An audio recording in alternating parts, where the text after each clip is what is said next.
হযরত সুলাইমান আলাইহিস সালাতু ওয়াস সালাম আর একজন বাদশা যুলকারনাইন,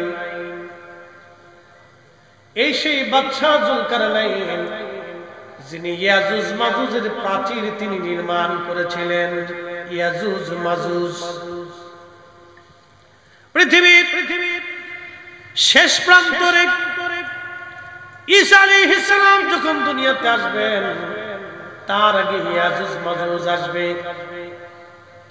ইয়াজুজ মাজুজ যখন তারা এই প্রাচীর ভেঙে যখন বের হয়ে আসবে, ইয়াজুজ মাজুজ প্রত্যেকদিন এই প্রাচীর ভাঙার জন্য তারা চেষ্টা করে, কিন্তু একেবারে চূড়ান্ত পর্যায়ে যখন চলে আসে তখন তারা আল্লাহ কর্তৃক দুর্বল হয়ে যায়, তাদের তন্দ্রা আসে।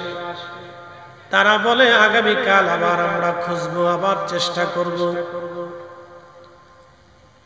পরের দিন এসে আবার চেষ্টা করে দেওয়াল ভাঙার চূড়ান্ত পর্যায়ে আসলে তখন আবার তারা বলেন আগামীকাল আমরা আবার চেষ্টা করব। কিন্তু একটা দিনের জন্য তারা ইনশাআল্লাহ বলে না, প্রত্যেক দিনই তারা বলে আগামীকাল চেষ্টা করব, ভেঙে ফেলবো দেওয়াল। এই ইয়াজুজ মাজুজের যিনি প্রাচীর নির্মাণ করেছিলেন তিনি হযরত বাদশা যুলকারনাইন রাহিমাহুল্লাহ।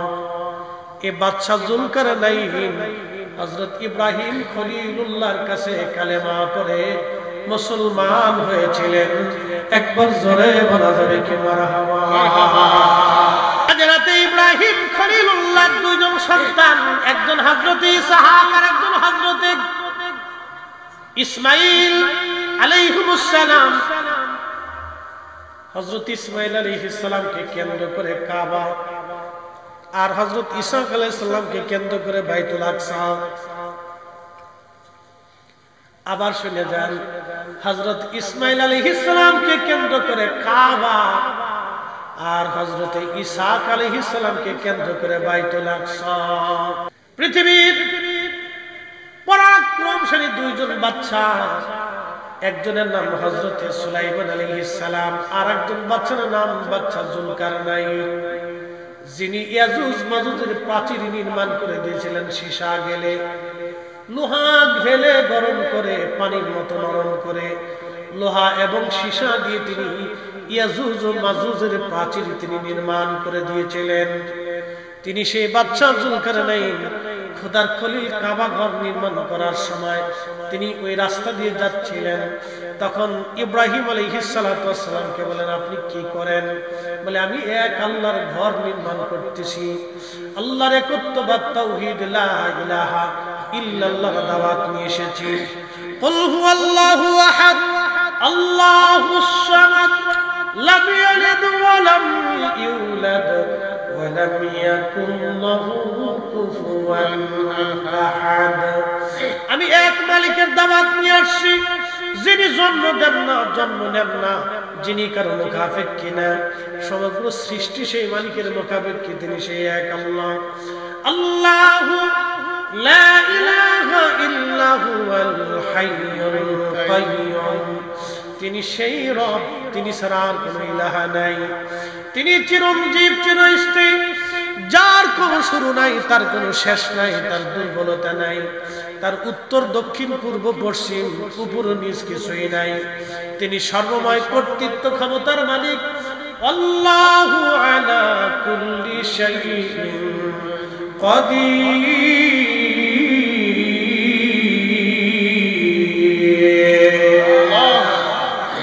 রহমান তুমি মেহেরবান, তুমি রহমান তুমি মেহেরবান। অন্ধ গাহে না শুধু তোমারি গুণগান, অন্ধ গাহে না শুধু তোমারি গুণগান। বুঝেও বুঝে না তবু শান, তুমি রহমান তুমি মেহেরবান, তুমি রহমান তুমি মেহেরবান। এই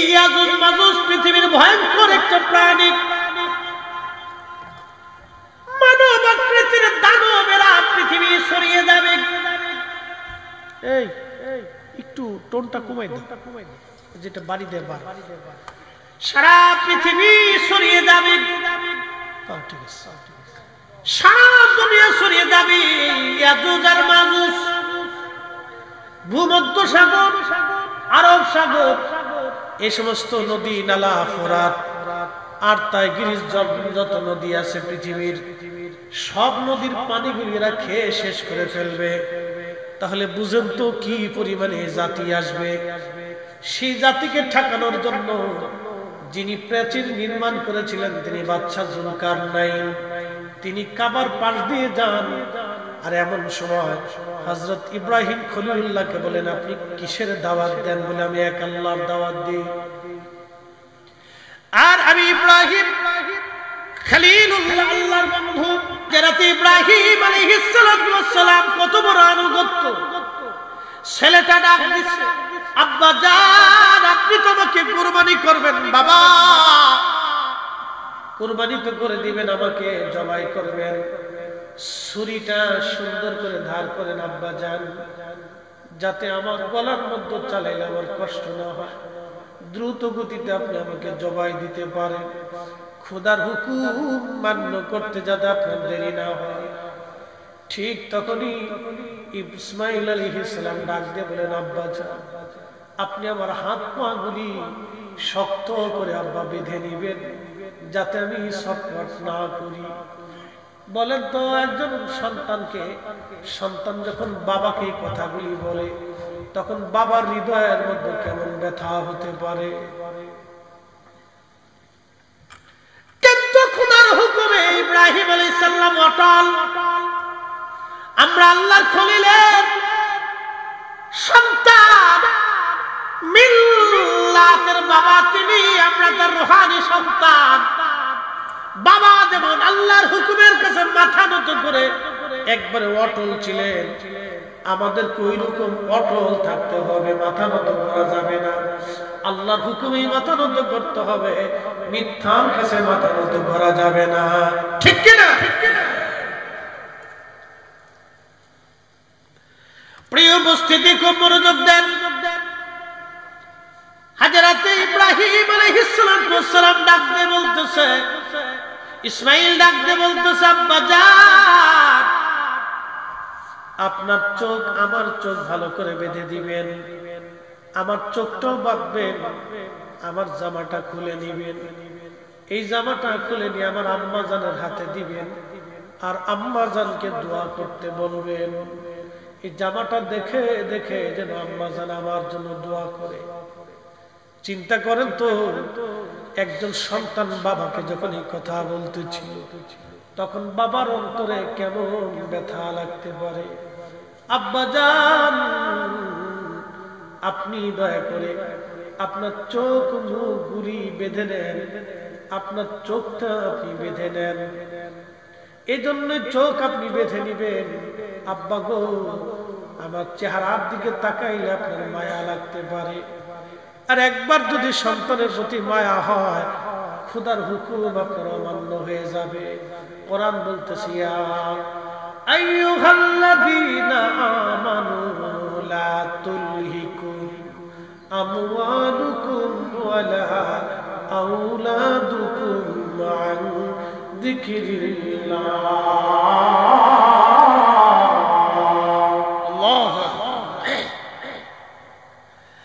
আব্বা জান, খোদার হুকুম যদি একবার অমান্য হয় তো সর্বনাশ।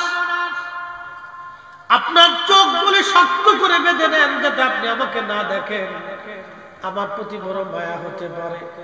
আরো একটা কাজ করেন আব্বা জান, আপনি আমার উপর করে শোয়াবেন, আমার গন্ড দেশ থেকে না ঘর দেশ থেকে আপনি কেটে ফেলবেন। এর জন্যই গো, যদি একবার চোখের কাপড় সরে আমার চেহারার দিকে তাকার আপনার মায়া হতে পারে। কত কঠিন পরীক্ষা ছিল আল্লাহর খলিলের জন্য, এই জন্য তিনি খলিলুল্লাহ পেয়েছেন। জীবনের সবটুকু তিনি আল্লাহর জন্য দিয়ে দিলেন। এই জন্য কোরআন বলে, কুল ইন্না সালাতি ওয়া নুসুকি ওয়া মাহইয়ায়া মামাতি লিল্লাহি রাব্বিল আলামিন। চিৎকার করে জোরে বলেন আল্লাহু আকবার। আর আমরা সুদের টাকা দিয়ে গরু কুরবানি করে আমরা সওয়াবের আশা করি, কত বড় বোকামি একটু চিন্তা করেন। ঘুষের টাকা দিয়ে গরু কুরবানি কইরা আমরা বিরাট বড় কুরবানি দিয়ে মনে করছি একবার আল্লাহর খুশি করে ফেলছি। আল্লাহর খুশি করার জন্য হালাল উপার্জন ছাড়া আর সম্ভব না। আমরা ওই হজ করার জন্য এই যে এই বছরে লক্ষ লক্ষ হাজিরা হজে যাবে, সবার টাকা কি হালাল? বাংলাদেশে কত হবে? 85। বাংলাদেশে 85, সবার টাকা হালাল। আবার এক কি বলে যারা হজে নেয়, যারা এক মল্লিম ভদ্রলোক বলতেছে, একজনে আইছে খুব পয়সা, ঠিকানা পাওয়া যাবে না, খুব পয়সা। তো জিজ্ঞেস করলো কি ব্যাপার, আপনার তো অনেক সম্পদ, পয়সা লতা, একবারে সর্বনিম্ন প্যাকেজটা খুঁজতেছেন। সর্বনিম্ন সরকার হলো 5,90,000। আমার 5,90,000 টাকা বলতেছে, আপনি এত পয়সা করেন মালিক, তো 5,90,000 খুঁজেন কে? আপনি তো অন্তত 20 লাখ, 15 লাখ, 16 লাখ, 18 লাখ, 20 লাখের প্যাকেজে যান। তাকে না শুনেন, বাদ বাকি যা টাকা আছে সব হারাম, ঘুষে ঘুষে আবিজাবি টাকা নিজদের নিবা। আমার যেটা আছে বাপের জমি বেশি 5,90,000 গুছাবো, এটি কত বড় চিটার দেন।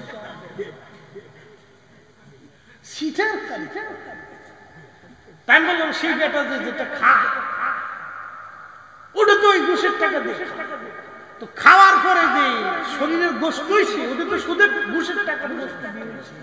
কি কথা কর না? তাই বললাম যে ওই দেহ নিয়ে যে হজে যাইতেছে তা লাভ হবে কি? কথা কর না?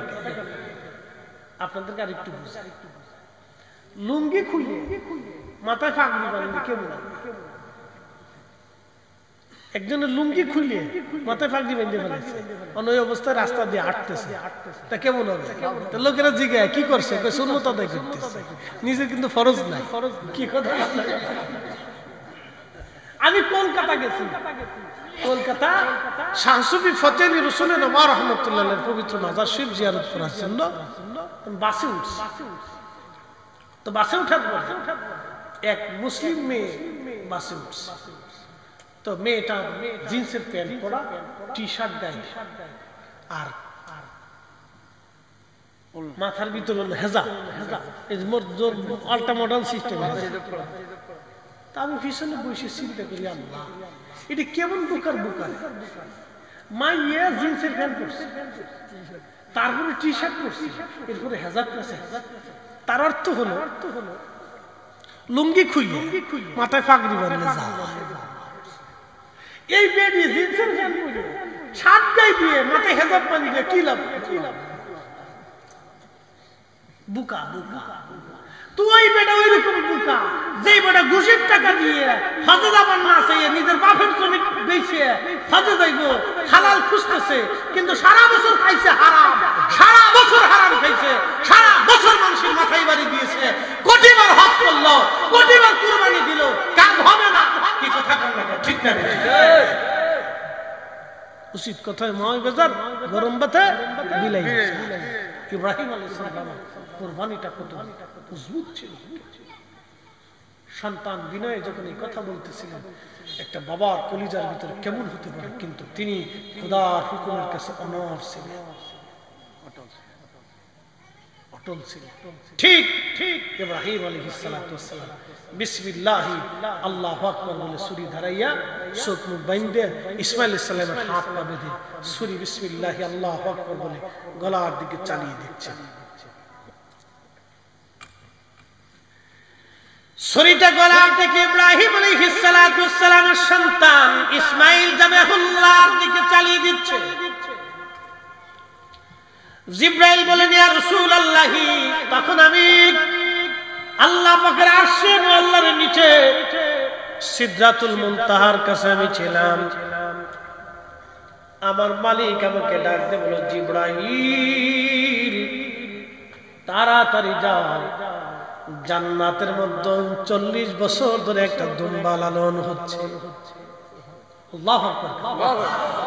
জান্নাতের ভিতরে বরুণাবাসী সেই দিন বাচ্চা যুলকারনাইন কালেমা পড়ে মুসলমান হলেন। তিনি সেই প্রথম জমিনের বাচ্চা যিনি মুসলমান। পৃথিবীর এমন কোন ইঞ্চি মাটি নাই যে ইঞ্চি মাটির বাদশাহী আল্লাহ তাকে না দিয়েছিলেন। তিনি পৃথিবীর একবারে পূর্ব প্রান্তের কোনায়, বর্তমান হিসাব অনুযায়ী জাপান এবং রাশিয়ান এই আলটা বেল্ট কৃষ্ণ সাগর অঞ্চল দিয়ে একবারে কোনাকুনি, শুধু এখানে আপনার কি বলে শুধু বরফ আর বরফ পড়ে। সাধারণত এই অঞ্চলে মানুষজন যায় না। বাদশা যুলকারনাইন ওই অঞ্চল সফর করার সময়, এই অঞ্চল সফর করার সময় লোকেরা ডাক দিয়ে বলল, বাদশা এই পাহাড়ি অঞ্চল থেকে একদল মানুষ বের হয়ে আসে, দানবী আকৃতি, খুবই ভয়াবহ। এরা আমাদেরকে অত্যাচার করে, আমাদের উট, দুম্বা, ছাগল, ভেড়া, গরু এবং পশুপালগুলি তারা নিয়ে চলে যায়, আমাদেরকে হত্যা করে। আল্লাহ তো আপনাকে তাম পৃথিবীর বাদশাহী দিয়েছেন, এই অদম্য এবং খুব নিকৃষ্ট জাতি থেকে আমাদেরকে আপনি একটু রক্ষা করার ব্যবস্থা করেন। তখন বাদশা যুলকারনাইন রাহিমাহুল্লাহ তিনি একবারে পুরা এলাকাটা সীসা দিয়ে ঢেলে গলায় করে তিনি একবারে পরিপূর্ণ অঞ্চলটা একবারে বেড়া দিয়ে দিলেন, প্রাচীর নির্মাণ করে দিলেন। সে আজকের কথা না, হাজার হাজার বছর আগে, পৃথিবীর হাজার হাজার হাজার হাজার বছর আগে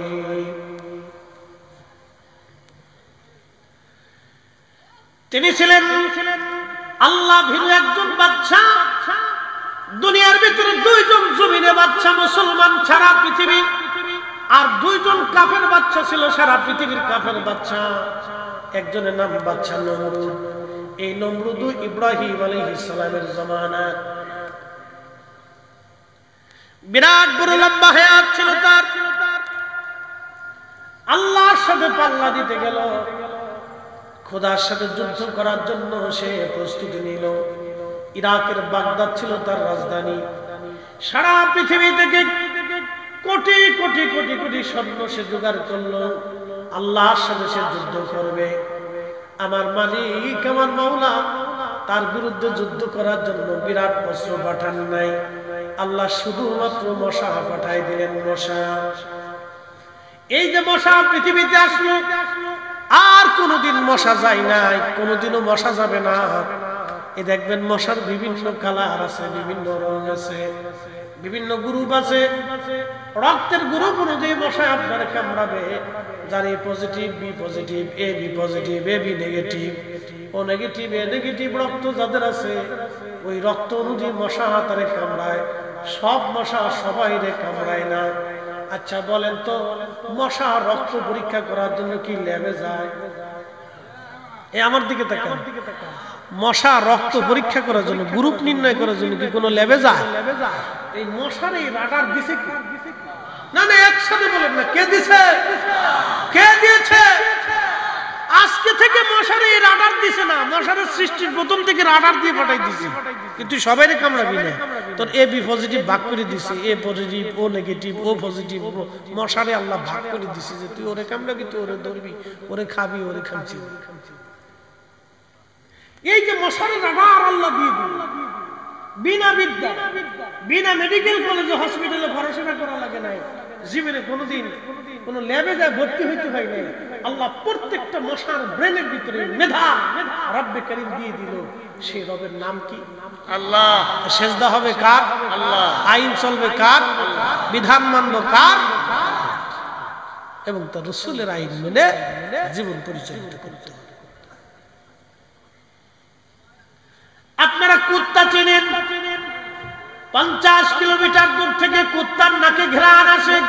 গরু মরছে কোন জায়গা, বিয়ে বাড়ি কোন জায়গা, দাওয়াত চলে কোন জায়গা, রান্না করে কোন জায়গা। একসাথে বলবেন আল্লাহু আকবার। কুত্তারে এই বিদ্যা দিছে কে? আল্লাহ। জীবনে কোনোদিন কোন মেডিকেল কলেজে তার ভর্তি হইতে হয় না। যদি দেখেন আপনি আপনাদের এলাকার মাসি শকুন যদি আপনি দেখেন, এই শকুন গরু মরে গেলে শকুন আসে, যদি এখন শকুনের পাল নষ্ট হয়ে গেছে, মরা পাওয়ার সঙ্গে সঙ্গে শকুনের রাডারে ফোন চলে যায়, কে তারে ফোন করলো, কে তারে চিঠি লেখলো, কেউ দিল না, কাক দেখবেন চলে আসে, কেউ তারে দাওয়াত দিল না কিন্তু চলে আসলো। এগুলি রাডার আল্লাহ রাব্বুল আলামিন তারে দিয়েছেন। একটা পাখির নাম হুদহুদ। হযরত সুলাইমান আলাইহিস সালামের রাজ দরবারে এই পাখিটা গোয়েন্দাগিরি করত। এই পাখিটা গোয়েন্দা প্রধান ছিল হুদহুদ পাখি।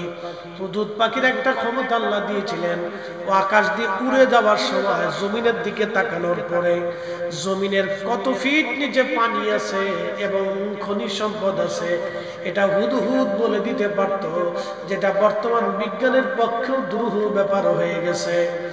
বিজ্ঞান এখনো পারে না কোথায় খনিজ সম্পদ আছে, গবেষণা করে বহু কষ্ট করার পরে তারা বের করে, কিন্তু হুদহুদ জমিন দিয়ে উড়ে যাওয়ার সময় তার চোখের রাডার এত পরিমাণে ছিল, কোথায় সোনা দানা মণি মুক্তা মাটির নিচে পড়ে আছে, হুদহুদের চোখের রাডারে সেটা ধরা পড়ে যাইতো।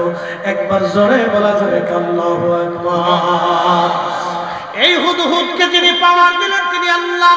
আল্লাহ ওলিদের একটা চোখ দিয়ে থাকে, বরুড়াবাসী ওলিদের আল্লাহ একটা চোখ দিয়ে থাকে। এই চোখের মাধ্যমে আল্লাহর ওলিরা তামাম পৃথিবী দেখতে পায়। এই চোখের মাধ্যমে আল্লাহর ওলিরা মুরিদের খবর নিতে পারে। এই চোখের মাধ্যমে আল্লাহর ওলিরা আসমান জগৎ দেখতে পায়। এই চোখের মাধ্যমে আল্লাহর ওলিরা জমিনের নিচে দেখতে পায়। চিৎকার করে জোরে বলেন আল্লাহু আকবার। হযরত ওমর রাদিয়াল্লাহু আনহু মদিনায় খুতবা পড়ে, নাহওয়ান্দের যুদ্ধ চলে, হযরত ওমর রাদিয়াল্লাহু আনহুর চোখের রাডারে ধরা পড়ে গেল।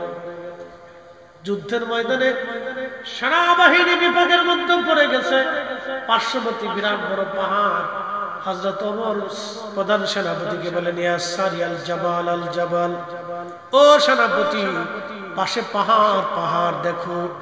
হযরত ওমর রাদিয়াল্লাহু আনহুর আওয়াজ সুদূর মদিনা থেকে নাহওয়ান্দের যুদ্ধের ময়দানে 300 মাইল দূরে। যিনি পৌঁছাইলেন তিনি আমার আল্লাহ। আজ থেকে 100 বছর আগে অনেকের বিশ্বাস করতে কষ্ট হতো, কিন্তু আজকে মোবাইলের জমানায় বিশ্বাস করতে কোনো কষ্ট নাই। এই বরুড়া থেকে আমার হ্যালো শব্দটা আমেরিকা পৌঁছাইতে মাত্র 1 সেকেন্ডও সময় লাগে না। বিজ্ঞান যদি আমার কথায় আমেরিকা পৌঁছাইতে 1 সেকেন্ড সময় না লাগে, তাহলে আমাদের দুরুদ ও সালাম মদিনায় পৌঁছাইতে সময় লাগে না। কি কথা বল না কেন? আর আমাদের দুরুদ সালাম গুলি শুনতে মদিনার সময় লাগে না। যাদের বিশ্বাস এখানে এখনো মজবুত হয় নাই, তারাই আবার দাবি করে আমরা বিরাট বড় হক্কানি। হক্কানি বললে হক্কানি হওয়া যায় না, টুপি মাথায় দিয়ে ঘুরলেই হক্কানি হওয়া যায় না, জুব্বা গায়ে দিয়ে ঘুরলেই হক্কানি হওয়া যায় না, পাগড়ি মাথায় দিয়ে রাস্তায় হাঁটলেই হক্কানি হওয়া যায় না, মসজিদে সেজদায় পড়ে থাকলে হক্কানি হয় না। হক্কানি হয় ইমানে আকীদায়, হক্কানি হয় হুব্বে রাসূলের। এটা কোন ঠিক কিনা? কষ্ট হচ্ছে আপনার? বুঝতে কি কোনো অসুবিধা? বেশি রাত করে হয় না। এমনি কাজ বাজের দিন ধান কাটা চলতেছে, বৃষ্টি বাদল মোটামুটি ভালো, ঠান্ডা ঠান্ডা করে একবার আল্লাহ পরিবেশ তৈরি করে দিচ্ছে। আজকে খুব সুন্দর পরিবেশ, এত সুন্দর পরিবেশ ওরা একবার ফ্যানটাও দিচ্ছে। ঠান্ডা পরিবেশ, হুজুর মরে দেখবে তো আজকে ঠান্ডা যেহেতু পড়ছে তাহলে ফ্যান দিব, ঠান্ডাও নাই গরম। দেখো তারপরেও পরিবেশ মাশাআল্লাহ, আল্লাহ আল্লাহর অনেক বড়, ওর শুকরিয়া আদায় করে শেষ করার সুযোগ। তো সেই ইয়াজুজ মাজুজ খুব মারাত্মক। বুঝতে পারতেছেন যে সারা পৃথিবীর পানি খাইয়ে শেষ করে মানুষ মাইরিয়ে একবারে জমিন পরিষ্কার করে, উট দুম্বা গোড়া গাদা যা আছে খাইয়ে দিয়ে শেষ করে সাবার করে দিবি। এক নিকৃষ্ট প্রাণী। এই নিকৃষ্ট প্রাণীদের জন্য প্রাচীর নির্মাণ করেছিলেন বাদশা জুলকারনাইন। ইব্রাহিম আলাইহিস সালামের জন্য ইব্রাহিম আলাইহিস সালামের আগে থেকে, বহু আগে থেকে বাচ্চা ছিল নবজাত। তারিখ আসছে তার বয়স ছিল 1000 বছর। কেউ বলছে 1000 বছর পৃথিবীতে আসছে, কেউ বলছে 400 বছর ধরে আল্লাহ তার জুতা দিয়ে লাঠি দিয়ে পিটিয়েছে। একসাথে কইলেন আল্লাহু আকবার। কত বছর ধরে পিটিয়েছে? 400 বছর ধরে আল্লাহ তার জুতা দিয়ে লাঠি দিয়ে পিটিয়েছে। মশায় ধরে কামড়াইছে। কি এক শাস্তি আল্লাহ দিল দুনিয়াতে। দুনিয়াও সুখ নাই। এজন্য আল্লাহর সাথে যারা পাল্লা দেয়, সুদ ঘুষ খাইয়া মানুষের ক্ষতি করে দিয়ে, অন্যায় করে যারা সম্পদ রুজি করে রুটি করে, আল্লাহর কসম করে বলতেছে তাদের সুখ নাই। এই কথা কন না কেন? কি নাই? সুখ নাই। খোঁজ নিয়ে দেখেন, বাজ্যে খোঁজ নিয়ে দেখেন, সুখ নাই, শান্তি নাই। ফুলাই হলো বোতল সার মুড়ি। ফুলা কোন সার মুড়ি? বোতল সারে চিনি আপনারা? মদ মদ মদ। ফুলা হয়েছে বোতল সার মুড়ি। বোতল দুটো টান দিয়ে বাপের কাছে বিয়ে ভালো হচ্ছে না। হ্যাঁ, যাই খোঁজ নিয়ে দেখো, শান্তি নেই, শান্তি নেই। মেয়ে চলে গেছে আরেক বেড়ার লগে, জুয়ান বেড়ার লগে হাত ধরে ঘুরে, কনসার্টে যায়, বারে যায়, ওই তারপরে যে নাচে যেখানে বারবার অনুযায়ী ড্রিঙ্ক করে। বাপের দিকে কেডা? আমার গাল বয়ফ্রেন্ড, আমি নাম দিছি কুত্তা ফেরে। খারাপ কিছু কিছু ভাই, কুত্তা ফেরে। কুত্তার কুত্তি রাস্তা দিয়ে আইছে, ওদের তো কোনো শরীয়ত। ও কাতি মাসও নাই, ও আশ্বিন মাসে। আর আমরা দেশের যুবক যুবতী যেটি বেহাইয়া জিন্সের প্যান্ট পরে কোনটা বেটা কোনটা বেটি চিনা যায় না, এটা সব নাম দিছি কুত্তা ফেরে। চলতেছে এগুলো শান্তি। আল্লাহ যতটুকু রাখছি আমরা সুখে রাখছি। আমাদের বাচ্চারা বেহায়া হয়েছে, আমাদের সন্তানরা আমাদের অবাধ্য হয়েছে, আমাদের স্ত্রীরা বেপর্দা হইয়া বেহায়া রাস্তা দিয়ে আড়ে না। কি কথা কন না, ঠিক কিনা? আল্লাহ আমরা সুখে রাখছি। একসাথে বলে আরো জোরে, আরো জোরে। হেরা কি তা খায়? যারা 1000 কোটি টাকার মালিক, হে খায় কি? তার বেগুন কি সোনা দিয়ে বানানো? হেতারও যে বেগুন আমরারও এই একই বেগুন। হেতার যে আলু আমরারও সেই আলু। হেতার যে চাল আমরারও সেই চাল। হের যে ওই পটল আমরারও সেই একই পটল। হের যে গরুর গোশত, ওই গরুর গোশত আমরারও একই গরুর গোশত। এটা যে মহিষের গোশত, ছাগলের গোশত, ওই একই গোশত। ছাগল কিন্তু এটা আবার আলাদা সিস্টেম করে বানায় আছে না। একই ছাগল, একই তরকারি। তারটা একটু 19 আর 20 অথবা 16 20, মানে একটু স্বাদ বেশি, একটু পাঙ্কু সিঙ্কু পঙ্কু। এই সব নবীদের জমানায় একই দাওয়াত। কিন্তু সব নবীর জমানায় দাওয়াত একটাই ছিল, কিন্তু নবীদের বেলায় এসে কালেমার শেষ অংশে একটু ভিন্নতা আছে। লা ইলাহা ইল্লাল্লাহ ইব্রাহিম খলিলুল্লাহ, লা ইলাহা ইল্লাল্লাহ মুসা কালিমুল্লাহ, লা ইলাহা ইল্লাল্লাহ ঈসা রূহুল্লাহ, লা ইলাহা ইল্লাল্লাহ মুহাম্মাদুর রাসূলুল্লাহ সাল্লাল্লাহু আলাইহি সাল্লাম। তবে একটা কথা মনে রাখবেন, সব নবী তো কোনো নবী নাই, আমাদের নবী সবার আগে নবী, সমগ্র সৃষ্টির আগে নবী। رسول كريم صلى الله عليه وسلم الحديث আছে وعن ابي هريره رضي الله عنه قال قال رسول الله صلى الله عليه وسلم كنت اول النبيين في الخلق واخرهم في البعث هذا حديث صحيح الاسناد علامه امام ابن كثير البدايه النهايه দ্বিতীয় খণ্ড আমর জুহানের কিসসার একটা ঘটনা। এই ঘটনার পাঠে আলোচনা করতে যায় হাদিসের পিছনে যায় লেখছেন হাদা হাদিসুন সহিহুল ইসনাদ। এই হাদিসের সনদটা খুবই মজবুত।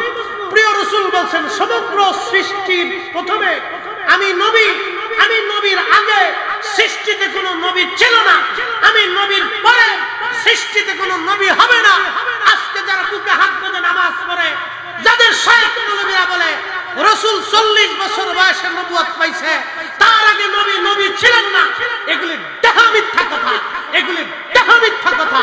এগুলি যারা বিশ্বাস করবে তারা ঈমান থাকবে না, ঈমান নষ্ট হয়ে যাবে। কথা বলেন ঠিক না?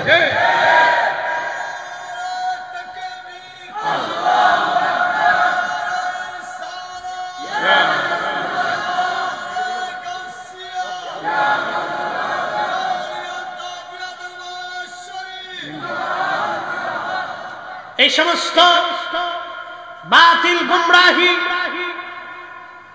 বদ আকীদা থেকে মুসলমানদেরকে বেরিয়ে আনার জন্য শাহজালাল ইয়ামানি মুজাররিদি থেকে শুরু করে আদ্দাবদি পর্যন্ত আউলিয়া আতকিয়া নুজাবা উলামা ফুদালা হকপন্থী হক্কানি আহলে সুন্নাত ওয়াল জামাতের আইম্মে کرام উলামা کرام পীর মাশায়েখগণ অক্লান্ত পরিশ্রম করে যাচ্ছে এই সমস্ত বদ আকীদা এই জমিনে প্রতিষ্ঠিত করার জন্য। মধ্যপ্রাচ্যের পেট্রোডলারের বিনিময়ে এদেশের কিছু নামধারী শায়েখরা শায়েখ উপাধি দিয়ে আজহারি মাদানি বিভিন্ন লাকাব লাগিয়ে যারা সহজ সরল মুসলমানের ঈমান লুটে নিতে চায়, আমরা সুন্নি উলামা کرام থাকতে জমিনে এটা হতে দিতে পারি না। কথা বলেন ঠিক না? সহিহ বিশুদ্ধ হাদিসের মাধ্যমে কত সুস্পষ্ট কোরআন বলতেছে, হুজুর আপনি বলেন ওয়া আনা আউয়ালুল মুসলিমিন, আমি সর্বপ্রথম আল্লাহকে আল্লাহ বলে স্বীকার করছি। এই আয়াতের তাফসীর করলে দীর্ঘ সময়ের দরকার। আল্লাহ রাসূল বললেন সাহাবীরা তোমরা শোনো, কুনতু আউয়ালুন নাবিয়্যিনা ফিল খালক, সৃষ্টির মধ্যে আমি নবী প্রথম। আমি নবীর আগে কোনো নবী নাই, আমি নবীর পরেও কোনো নবী নাই, নবীর আগেও কোনো নবী ছিল না, নবীর পরেও কোনো নবী হবে না। নবীর আগেও কোনো নবী ছিল না, নবীর পরেও কোনো নবী হবে না। অতএব 40 বছর বয়সে নবীজি নবুয়ত পান নাই। সৃষ্টির প্রথমেই আল্লাহ তার নবীকে নবুয়ত দিয়ে আল্লাহ তার রাসূলকে সম্মানিত করে রেখেছেন এবং ওই নবীর উম্মত বানাইয়া আল্লাহ আমাদের ইজ্জত দুনিয়া আখিরাতে বাড়াই দিয়েছেন। কথা বলেন ঠিক কিনা? বরুড়াবাসী হযরতে ইব্রাহিম আলাইহিস সালাম বললেন, এ যুলকারনাইন, আমি এক কালেমার দাওয়াত দিচ্ছি। যুলকারনাইন ডাক দিয়ে বললেন, ইব্রাহিম, যদি ওই কালেমা সত্য হয় তাহলে তার প্রমাণ একটা সাবমিট করেন, আমাকে প্রমাণ দেন, একটা মুজিজা দেখান, এই কালেমা যে সত্য আমি কি করে বুঝবো? আল্লাহর খলিলের পাশে কিছু ভেড়ার পাল ছিল। তখন তো কাবা এত মানুষজন নাই, কেবল এটা সুন্দর স্ট্রাকচার তৈরি হয়েছে, তো ভেড়ার পাল আশেপাশে। আল্লাহর খলিল বললেন, যুলকারনাইন, কি ডকুমেন্ট তুমি চাও যে আমি নবী? আল্লাহ। যুলকারনাইন ডাক দিয়ে বলল, হুজুর, ওই যে ভেড়ার পাল, ভেড়াদের জবান খুলে যদি আপনার এই কালেমার সাক্ষ্য দেয় তাহলে আমি যুলকারনাইন কালেমা পড়ে মুসলমান হব। আরো জোরে, আরো জোরে। মিল্লাতের বাবা ইব্রাহিম, মিল্লাতের পিতা ইব্রাহিম ডাক দিয়ে বলতেছে, যুলকারনাইন, ঠিকই ওই ভেড়ার পাল কালেমার সাক্ষ্য দিবে, তাহলে হুজুর দেখান। আল্লাহর খলিল ভেড়াদেরকে ডাকলেন, ভেড়ার দল কাছে এসে গেল, বলল, হে ভেড়ার দল, তোমরা এক খোদার কালেমার সাক্ষ্য দাও। প্রত্যেকটা ভেড়াদের জবান থেকে বের হয়ে আসলো, লা ইলাহা ইল্লাল্লাহু ইব্রাহিমুল খলিলুল্লাহ। চিৎকার করে জোরে বলেন না মারহাবা। আল্লাহুম্মা সাল্লি আলা, জবান খুলে, মাওলানা মুহাম্মদ ওয়ালা সাইয়্যিদিনা।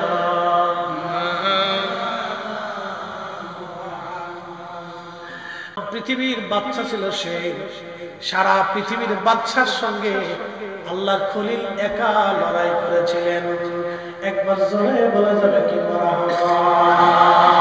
আল্লাহ, না জোরে বলেন আল্লাহ, আরো জোরে। আমরা তার মিল্লাতের সন্তান, কথা কোন ঠিক কিনা? মিথ্যার কাছে মাথা নত করা যাবে না, অন্যের কাছে মাথা নত করা যাবে না। আমরা তার মিল্লাতের সন্তান, তিনি একা ছিলেন। বিরাট বড় বাচ্চা নমরুদ সারা পৃথিবীর বাদশা তিনি একা ইব্রাহিম আলাইহিস সালাম। ও দেশের সবচেয়ে বড় মূর্তি আল্লাহর খলিল তিনি কোরাল দিয়ে ভেঙে ফেললেন, পাশের দুইটা মূর্তির সঙ্গে কোরাল ঝুলায় রাখলেন। লোকেরা আসলো মেলার থেকে, এসে দেখতেছে আমাদের মন্দির ভাঙ্গা। কে ভাঙলো রে? বলতেছে ইব্রাহিম ছাড়া আর কেউ না, সে তো মন্দিরে যায় না, পূজা অর্চনা করে না। আল্লাহর খলিলকে ডেকে নিয়ে যাওয়ার পরে নমরুদ জিজ্ঞেস করলো, ইব্রাহিম তুমি কি এই প্রতিমা ভেঙেছ? আল্লাহর খলিল হিকমতের মাধ্যমে একটা জবাব দিয়ে বললেন, নমরুদ আমাকে জিজ্ঞেস করছো কেন? যেই মূর্তিগুলির কাঁধের মধ্যে কুড়াল ঝোলানো আছে এই মূর্তিগুলির জিজ্ঞেস করো কে ভাঙছে। আল্লাহর খলিলকে ওরা জবাব দিল, দেখো ইব্রাহিম ওই মূর্তিগুলি কি আর কথা বলে? আল্লাহর খলিল বললেন, মনে হয় ওরাও ভাঙতে পারে। ওরা বলল, ওরা তো মূর্তি, ওরা পাথর, ওরা কি করে বড় মূর্তিটাকে কোরাল দিয়ে ভাঙবে?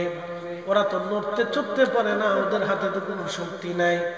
আল্লাহর খলিল জবাব দিলেন, ও আমার কওম, তোমরা নিজেরাই বলতেছো ওই মূর্তির কোনো শক্তি নাই, ক্ষমতা নাই, তারা কোরাল দিয়ে বড় মূর্তিকে ভাঙতে পারে না, তাহলে তোমরা কেন তার সামনে মাথা নত করে থাকো বলো? আল্লাহু আকবার বলেন। তোমরা তাহলে কেন এই মূর্তির সামনে, পাথরের সামনে, গাছের সামনে, মাছের সামনে, সূর্যের সামনে, এই আগুনের সামনে বিরাট বড় পাহাড় দেখেছো, পাহাড়ের সামনে বিরাট বড় গাছ দেখেছো, গাছের সামনে, গরুর সামনে তোমরা কেন মাথা নত করে থাকো? ওরা বলতেছে, এত কথা বুঝি না, তুমি যেহেতু আমাদের ধর্মে আঘাত করেছো তাহলে তোমাকে আর বাঁচিয়ে রাখা যাবে না। আল্লাহর খলিল বললেন, হাসবুনাল্লাহু নি'মাল ওয়াকিল নি'মাল মাওলা ওয়া নি'মান নাসীর।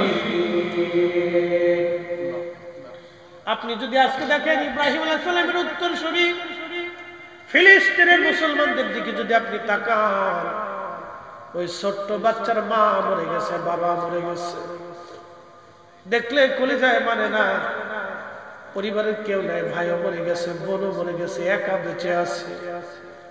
বাচ্চাদেরকে যদি জিজ্ঞেস করা হয় তোমরা কেমন আছো, বলে আলহামদুলিল্লাহ। কি খাও তোমরা, কি অবস্থায় আছো, বলে হাসবুনাল্লাহু নি'মাল ওয়াকিল নি'মাল মাওলা ওয়া নি'মান নাসীর। অবস্থাগুলি দেখলে কলিজায় বাদ মানে না। আজকে সংবাদে দেখলাম রাফাত ওরা আক্রমণ করবে, হাজার হাজার ফিলিস্তিনি আবার শহীদ হবে, কত মার জীবন চলে যাবে, কত সন্তানের জীবন চলে যাবে। বিশ্ব মরণরা নীরব হয়ে আছে, আমার মধ্যপ্রাচ্যের আমি নীরব হয়ে আছে। আহা, কবে ঘুম তাদের ভাঙবে আমরা জানি না, কবে ঘুম তাদের ভাঙবে জানি না, কবে ঘুম তাদের ভাঙবে আমাদের জানা নাই। এইভাবে কত মুসলমানের রক্ত তাদের ঝরে চলে যাচ্ছে, তারপর এই মানুষগুলি মিথ্যার কাছে মাথা নত করে নাই।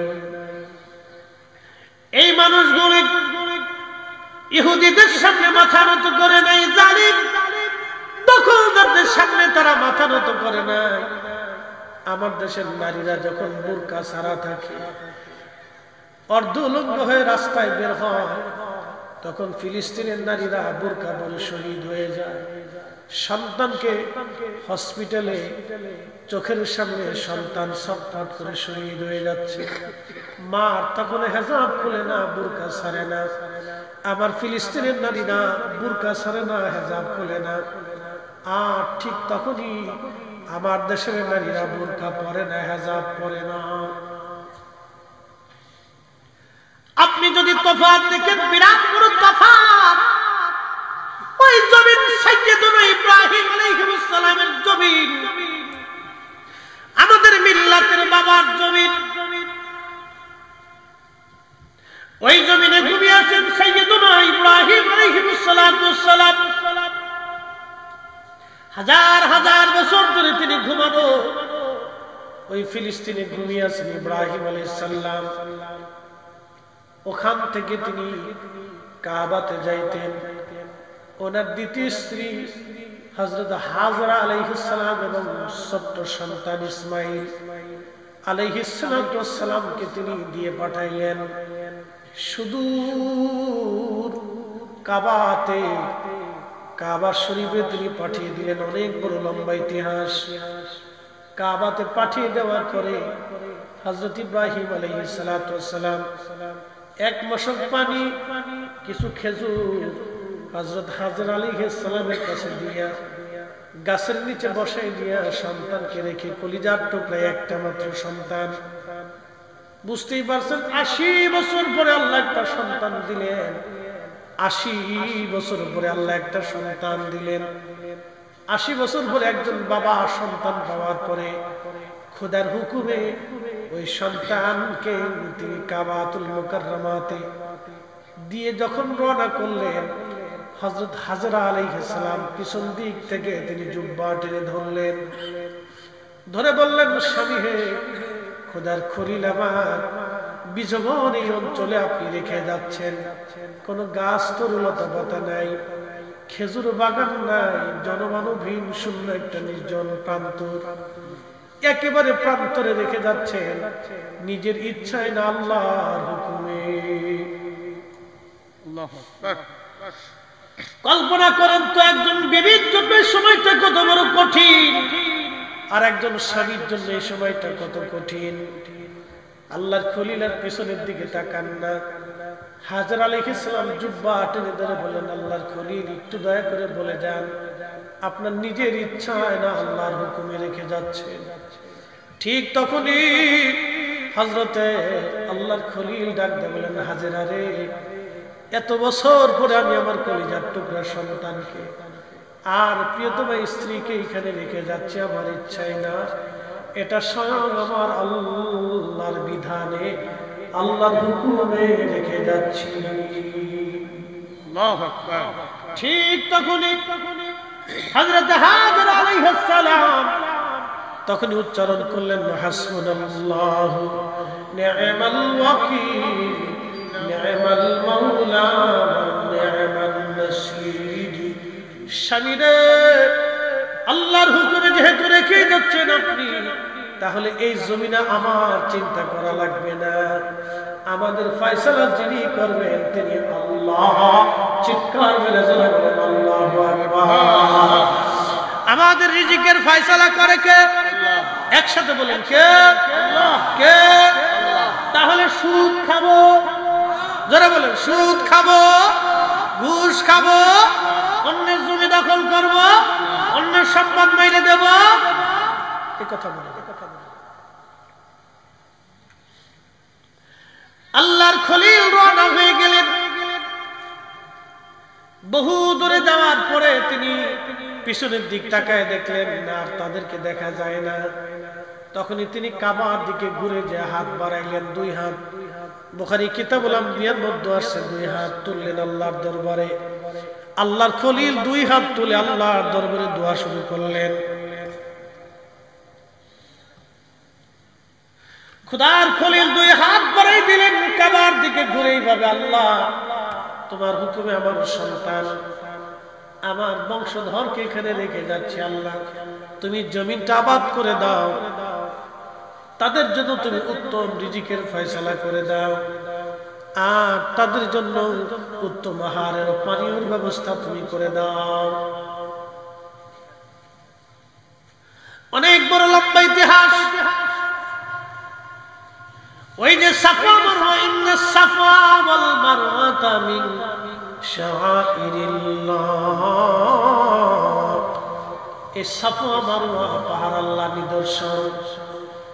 এই পাহাড় আল্লাহ তৈরি করলেন, এই যেখানে বসায় রাখলেন গাছ, এই গাছের নিচে হযরতে হাজরা আলাইহিস সালাম সন্তানকে রেখে, পানি নাই, পানি শেষ হয়ে গেল, পানি খুঁজতে লাগলেন তিনি। একবার সাফওয়ায় দৌড়ায়, আবার মারওয়াতে দৌড়ায়, একবার সাফওয়া যায় আবার মারওয়া যায়। এই জন্য হজ অথবা উমরাতে গেলে সাফা মারওয়া দৌড়াদৌড়ি করা লাগে। এটা আল্লাহ ওয়াজিব করে দিয়েছেন, আল্লাহ পাক আমাদের জন্য বাধ্যতামূলক করে দিয়ে দিলেন। এমন সময় জিবরাইল আলাইহিস সালাতু ওয়াস সালাম হযরত ইসমাঈল আলাইহিস সালামের পায়ের কাছে যাইয়া আমার মালিক আমার আল্লাহ হুকুমে জিবরাইল আলাইহিস সালাম পা দিয়ে আঘাত করলেন। পা দিয়ে আঘাত করার সঙ্গে সঙ্গে জমিন ফেটে ফেটে পানি বের হতে লাগলো। হাজেরা দৌড়ে এসে দেখতেছে ইসমাইলের পায়ের কাছ থেকে পানির ফোয়ারা বের হয়ে আসে। ইসমাইল আলাইহিস সালামকে সরাইয়া তিনি এই পানিটা চারপাশে বের দিতে লাগলেন। যতই উঁচা করেন ততই উঁচা হয়, যতই উঁচা করেন তত উঁচা হয়, পানি খালি উঠতেই থাকে উঠতেই থাকে। পানি উঠতে উঠতে একেবারে কুয়া পরিপূর্ণ হয়। জমজম অর্থ থামো থামো থামো। আল্লাহর খলিলের মা হাজেরা আলাইহিস সালাম এই জমজম পানিটাকে তিনি বললেন থামো থামো থামো, জম জম জম। তিনি উচ্চারণ করার পরে পানি মানে বন্ধ হয়ে গেল। যদি তিনি পানি বন্ধ না করতেন, ওই সময় থামতে না বলতেন, তাহলে আজ পর্যন্ত ওই পানির ফোয়ারা থেকে একবারে নদী প্রবাহিত হয়ে যাইত। বন্ধুগণ, কিন্তু একটা আশ্চর্যের বিষয় হলো সত্য, এই কুয়ার নিচ থেকে পানি উঠানো হয় সব সময়ের জন্য, মেশিন দিয়ে উঠানো হয়। একটু লিয়ারও নিচেও যায় না, উপরেও আসে না, একই রকম থাকে। আমাদের দেশের পানিগুলি, টিউবওয়েলের পানিগুলি দেখবেন আপনি লিয়ার নিচে চলে যায়। এই যে প্রচন্ড গরমে লিয়ার নিচে চলে গেছে, 10 হাত পানি নিচে চলে গেছে। আবার বর্ষাকালে পানি আবার উপরের দিকে উঠে আসবে। কিন্তু জমজমের পানি নিচেও যায় না, উপরে আসে না। হাজার হাজার কোটি কোটি টন আর মন পানি উঠানো হয়, একটা সেকেন্ডের জন্য পানি কমে না। চিৎকার করে জোরে বলেন আল্লাহু আকবার। এই পানি আর শিফাউল লিন্নাস, মানুষের জন্য শেফা। এই পানি যারা পান করবে তাদের জন্য শেফা। এই পানি বসে পান করা জায়েজ না, এই পানি দাঁড়ায় পান করতে হয়। কিবলামুখী হয়ে বিসমিল্লাহর সাথে এই পানি দাঁড়ায় পান করবেন। জমজমের পানি যতই দাঁড়ায় পান করেন লিভারে কিডনিতে সমস্যা হবে না, কিন্তু এই নরমাল পানি দাঁড়ায় পান করলে লিভার কিডনির সমস্যা হতে পারে। একটু বুঝে তারপরে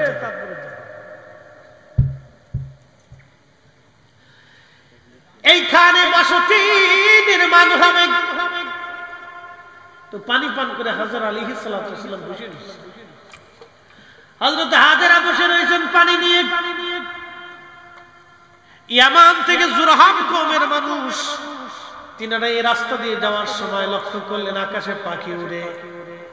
তাদের পানি শেষ হয়ে গেছে, চিন্তায় পড়ে গেল, হায় হায়, এখানে তো কোনো পানি নাই, কিন্তু পাখি উড়ে কেন? যেহেতু পাখি উঠতেছে সেহেতু কোনো পানি হতে পারে। এরা এসে দেখলো ঠিক এইখানে একজন মহিলা তার ছোট্ট বাচ্চা নিয়ে কুয়ার পাশে বসে আছে। পরিচয় নিয়ে বলল, ও হাজেরা, আপনাকে একটা প্রস্তাব দিচ্ছি, আপনি দয়া করে আমাদেরকে পানি দেন, আমরা এখানেই বসতি করব, এখান থেকে আর কোনোদিন আমরা যাব না। আমরা এখানে বসবাস করে থাকবো। হযরত হাজেরা প্রস্তাব দিলেন, তোমাদেরকে পানি দিতে পারি, কিন্তু শর্ত হলো পানি পাবা, বিনিময় আমাকে দেওয়া লাগবে। কওমের নেতা বলল, দেখো হাজেরা আলাইহিস সালাম, পানির বিনিময়ে তোমার খাদ্য, কর্ম, তোমার বাসস্থান, তোমাদের যত ফ্যামিলির প্রয়োজন আছে আমরা সব পুরা করে দিব, কিন্তু বিনিময়ে তুমি পানি দেবা। আল্লাহু আকবার। চিন্তা করতে পারছেন, এই যে আবাদ শুরু হলো কাবা, এই কাবা, আজকের কাবা দেখেন কোটি কোটি মানুষ, কত খাবার এখানে, কত ফল ফুল, কত নামি দামি জিনিস, পৃথিবীর হায়ার এডুকেটেড পারসন, জ্ঞানী বিজ্ঞানী, রাজা বাদশারা কত যুগ যুগ ধরে এই কাবার সামনে যায় মাথা নত করে কথা কন না, ঠিক কিনা? এখানে যায় ধন্য ধন্য ক্ষমার আশা, কত পাপী, কত ওলি, কত আব্দাল, কত কুতুব, কত গাউস, কত মুজাদ্দিদ, পৃথিবীর সেরা সেরা বড় বড় উলামাগণ এই কাবা শরীফে এখানে এসে মাথা নত করে আল্লাহর দরবারে ক্ষমা ভিক্ষা চাইতে। এই জমজমের পানির আশায় কত মানুষ দৌড়াইল। হযরত হাজর আলাইহিস সালাতু ওয়াস সালাম এখানে বসতি গাড়লেন। ছেলেরা আমরা একটু ওয়াজ করতে বসে, এই ওয়াজে শেষ প্রান্তে চলে গেছে। হযরত হাজর আলাইহিস সালাম তিনি বসতি করলেন। বসতি করার পরে এখানে তিনি বসতি করলেন। বসতি করার পরে মানুষ জনমানব হয়ে গেল। এখানে বহুদিন পরে আমার হযরত ইব্রাহিম আলাইহিস সালামকে বলেন, ইব্রাহিম তুমি তোমার প্রিয় বস্তু কুরবানি করো। খোদার খলিল ইসমাইলকে ছাড়া আর কোনো প্রিয় বস্তু তিনি পেলেন না। সুদূর ফিলিস্তিন থেকে, ওই যে বলছি ফিলিস্তিন, সুদূর ফিলিস্তিন থেকে রওনা দিয়ে বর্তমান কাবা, এখানে আসার পরে ইব্রাহিম আলাইহিস সালাম আসলেন। এসে দেখলেন বিরাট বড় জনমানব এলাকা হয়ে গেছে, আবাদি এলাকা হয়ে গেছে। হযরত ইসমাইল আলাইহিস সালাম পরিণত বয়সে উপনীত হয়েছেন, যৌবনে পদার্পণ করেছেন, তিনি বুঝতে শিখেছেন। فلما بلغ معه السعي قال يا بني إني أرى في المنام أني أذبحك فانظر ماذا ترى। পরিণত বয়সে ফালাম্মা বালাগা, যখন বালেগ হলেন, পরিণত বয়সে হলেন, বুঝতে শিখলেন, জানতে শিখলেন, সুঠাম হলেন, তখন ইব্রাহিম আলাইহিস সালাম এসে বলতেছেন, বেটা রে, আমি তো স্বপ্ন দেখেছি আল্লাহ তোমাকে হুকুম করেছেন আমাকে তোমাকে কুরবানি করতে, তুমি কি বলো? এতদিন ছেলে আসে নাই, বাবা আসে নাই, ছেলের সাথে পরিচয় নাই, কিন্তু ছেলের কাছে বাবা এসে যখন এই প্রস্তাব দিলেন, সাথে সাথে ছেলেটা বলল, ইয়া আবাতি ফাল মা তুমারু সাতাজিদুনি ইনশাআল্লাহু মিনাস সাবিরিন।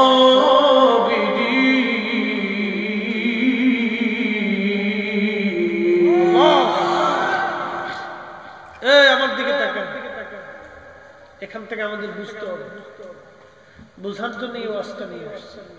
আপনার এই ওয়াজ জীবনে বহু শুনছে, তারপরে বোঝার জন্য বলতেছে। কোরআন বলতেছে, ছেলেটা বলতেছে, ইয়া আবাতি ফাল মা তুমার সাতাজিদুনি ইনশাআল্লাহু মিনাস সাবিরিন। ও আব্বা, ও আমার পিতা, আপনি তো স্বপ্ন দেখেছেন, আল্লাহ হুকুম দিয়েছে আমাকে কুরবানি করতে, আপনি আমাকে কুরবানি করে দেন, আমাকে সবরকারী হিসেবে পাবেন, আমাকে ওই কুরবানি করে দিলে আমি তাতে রাজি হয়ে গেছি আব্বা, আপনি চিন্তা করেন। আর আমাদের ছেলেদের কাছে বাপ মা কিছু খাইতে চাইনি, কেউ বুড়াকালি খাইতে চায়। আমাদের ছেলেদেরকে বাপ মা কোন হুকুম দিলে তখন ছেলেরা বাবা মার সাথে উচ্চবাচ্য শব্দ উচ্চারণ করে।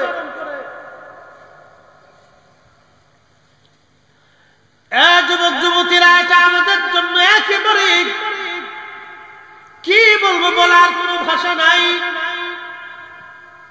শুনিয়া যান, ইসমাইল আলাইহিস সালাতু ওয়াস সালাম বাবার প্রতি কত বড় আনুগত্য থাকলে একটা সন্তান বলে আব্বা কুরবানি দিয়ে দেন, আমি ইনশাআল্লাহু মিনাস সাবিরিন, সবরকারীদের মধ্যে আপনি আমারে পাবেন।